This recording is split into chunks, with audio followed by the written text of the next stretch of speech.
Fair of the Rand Corporation, the lead editorial this morning in the New York Times is Salvaging Afghanistan. Before we went on the air, you made a comment about that title. Yes, we've gone from saving it to salvaging it. And what does that mean? Well, I think what we're finally coming to realize is that we've had fairly unrealistic goals, given what we've been able and willing to commit, given the willingness of our partners to engage in Afghanistan. We're coming to a real realization that we're unable, perhaps in general, but certainly with the resources that we've been able to devote to Afghanistan, to genuinely securing, a democratic state that can provide for its people. And I think we're after many years coming back to a position that we probably had in early 2002, that what our goals are in Afghanistan are actually fairly minimalist. We can't necessarily make the place a robust, civil democracy, but rather what we would like to do is try to minimize the likelihood that Afghanistan again becomes a safe haven for international terrorist organizations seeking to harm us, our interests, or our allies.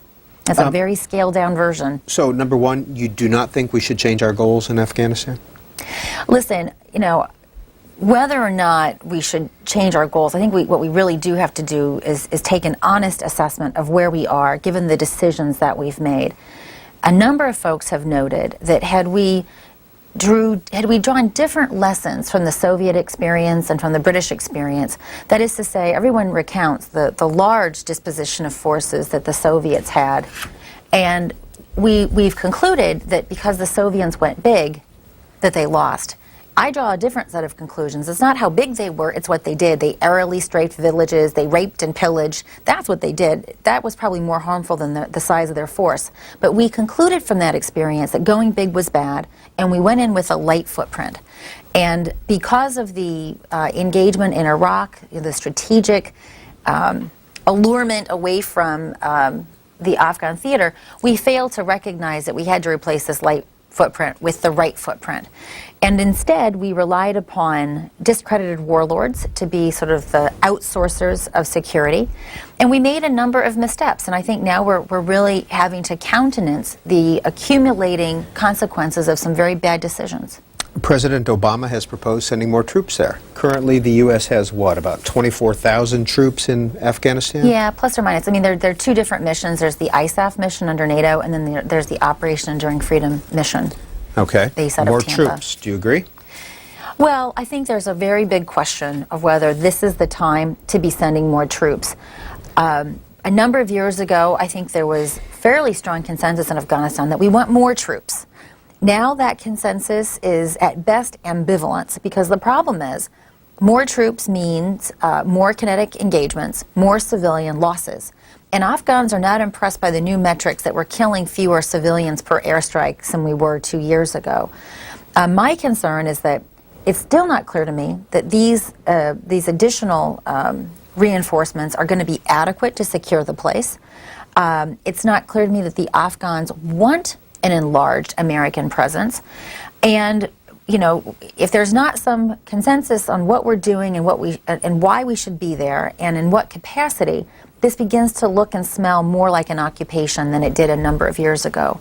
So I'm concerned that perhaps the time for more troops engaging in ever more kinetic activities may have passed. I would really like to see the additional troops engaging in activities to build Afghan capacity. So we're trying to build the Afghan National Police, the Afghan National Army. The billets for those mentors in those programs are radically understaffed. So it would be fabulous if some of those troops could be engaged not in what they call kinetic activities, but rather to build capacity in the Afghan National Security Forces. And the numbers are on the screen, so if you would, go ahead and dial in to participate in this conversation on Afghanistan and the Obama administration, maybe what it should do. 202 is the area code for all of our numbers, listed, divided by political affiliation, 30-day rule, please. Salvaging Afghanistan, New York Times. Mr. Obama's biggest challenge will be trying to figure out how to persuade Pakistan that the fight against extremism is not a favor to the Americans. It is essential to Pakistan's own survival. Well, there's a couple of things that's refreshing about this statement, because for the first time, we now have a White House that understands that the locus of activities of the global war on terrorism, even though we may not be using that phraseology anymore, is actually Pakistan, not Iraq. This is, I think, an important shift that maybe a lot of folks have taken for granted. He's absolutely right. And in some sense, the idea that we have to stabilize Pakistan to save Afghanistan is also misplaced. I think this administration sort of understands that we need to have some workable solution in Afghanistan so that we can focus our real attention on Pakistan, which has far more people who hate us, far more militant groups, nuclear weapons, and active security competition with India. And as that comment rightly notes, Pakistanis don't really agree on the source of their insecurity. You know, they've come under dozens of suicide attacks in recent years, under very surprising, against the military, the police, the intelligence, the Navy, the Naval College in Lahore. But they don't necessarily agree as to why they're coming under attack. Their perception is they're coming under attack because of the alliance with the United States. Once the alliance breaks away, the army will stop targeting its own population and the militant groups within the tribal areas, and then Pakistanis will stop being attacked. And I think that's probably a flawed, it's not an entirely flawed understanding, because there's no doubt that the U.S. presence in the region has antagonized and mobilized ever more militant groups operating in and from Pakistan. But he's absolutely right. Pakistanis have to realize that it's their society, it's their way of life that's being imperiled, and support government efforts, not only militarily, but law enforcement, supporting civil society groups to try to turn back the tide from the various dangerous trends that we're seeing in Pakistan. Christine Ferris with the RAND Corporation, senior political scientist, in conjunction with the U.S. Institute of Peace, new study on what they think should be done in Pakistan. Some of the weaknesses and some of the strengths are in Afghanistan, and a new study out. Their website is hyperlinked to ours, cspan.org. North Vernon, Indiana Democrat. Indiana, you with us? Yes, I am. Good morning. Please go ahead. How you doing today? Please go ahead. Ma'am, I got a question for you. We've been in Iraq over there for, what, 8 or 9 years now, and that has become a complete failure. And we have spent billions and billions of dollars and lost numerous lives. I don't think it's going to be any different in Afghanistan. All they're looking for is America to back them up militarily, because they don't have it. Well, we've been in Iraq since 2003. I'm actually from Indiana. My brothers are in the Indiana National Guard and actually went to Iraq. The problem with Iraq, of course, is that theater had nothing to do with 9/11. Saddam Hussein had nothing to do with bin Laden or the events of 9/11, irrespective of what we may have been told very early on in the conflict. Afghanistan is very different.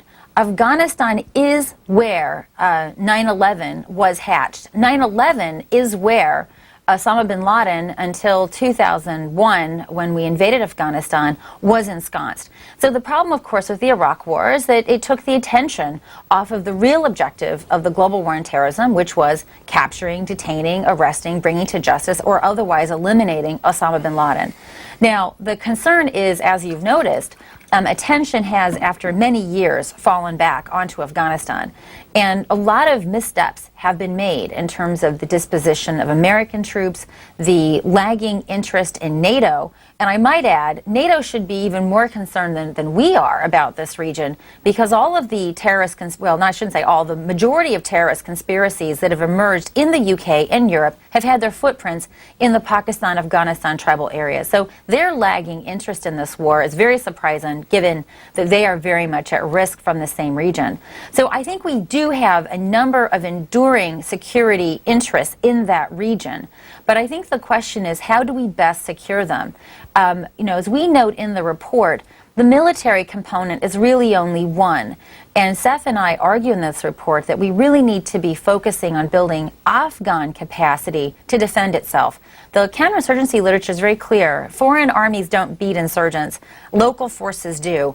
And yet, when you look at the international efforts to build the Afghan security forces, we see a lot of problems, both in terms of the numbers of mentors helping to build those forces, but also in the quality of the individuals doing the training and the organizations that they come from, but also in the lack of international consensus about the size and the mission and the funding of those very forces. So I think it would be a mistake to dismiss in entirety our interest in that region. I think what is very much at debate is how we best secure those interests.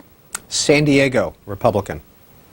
Yes, ma'am. Mrs. Fair, I guess my question to you is this. I was in Turkey in 1984 to 1987, and I saw a lot of things change and everything else as far as the PPK and the emphasis on Turkey and how to protect and everything else. And now we're here. We dealt with Iraq, and it didn't work. It didn't prove anything.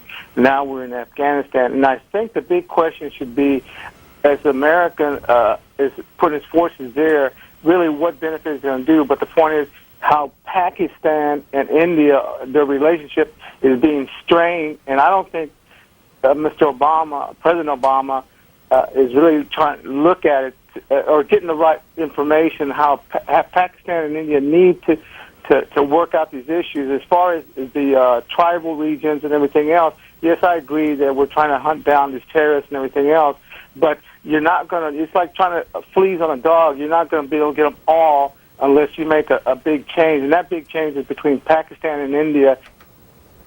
Well, first of all, what's interesting about the Obama administration is that in a very stark departure from that of the Bush administration, he's actually recognized that there are expansive regional problems. And this is evidenced by his appointment of Holbrooke, who's supposed to be an envoy to deal with some of the trans-country, or regional issues. Kashmir has been formally excluded from his portfolio for reasons I think are well known. The Indian lobby very much organized against this when there was even a whiff that Kashmir might be formally in his portfolio. But one should not make any mistake that Holbrooke understands that part of the reason why Pakistan is anxious about the developments in Afghanistan is because of its security competition with India. So I think what's very different about the Obama administration is, unlike Bush, there is an absolute explicit recognition of the nature of this problem. That being said, the India-Pakistan security competition has a complex history.